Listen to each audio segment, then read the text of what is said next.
Велика Британија, Шпанија и други европски земји официјално го призна опозицијскиот лидер Хуан Гуаидо за привремен председател на Венецуела. Ова следува построто одбивање од страна на Николас Мадуро до крајот на неделата да бидат распишани вонредни избори. Ултиматумот истече на полнок, а Ле Дриан, шефот на француската дипломатија, оцени дека председателот на парламентот на Венецуела Хуан Гуаидо има овластување да организира нови председателски избори. Тој е вршител на должност председател, истакна францускиот министер.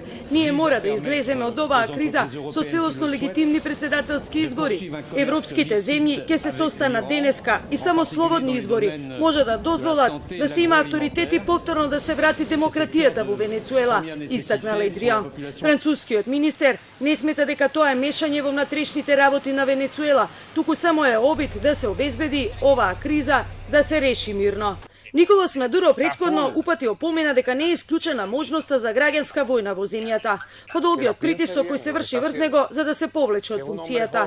Во своето најново интервју, тој го претупрети Доналд Трамп дека од Белата куќа ќе се замине со крвави раце, ако интервенира во кризата во Венецуела. Para, Donald Trump, para ahí. Estás cometiendo errores que te van a manchar de sangre las manos y vas a salir a la presidencia manchado en sangre. Para. Los bolivarianos tenemos capacidad de diálogo, de entendimiento, vamos a respetarnos.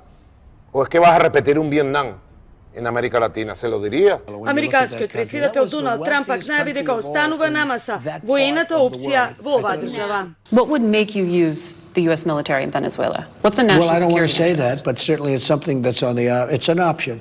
Гуаидо минатиот месец се прогласи за привремен водач на Венецуела за што ја доби поддршката од САД, зашто пак Мадуро го обвини дека организира државен удар. Пропадна и неговите повици до Гуаидо да седнат на преговарачка маса.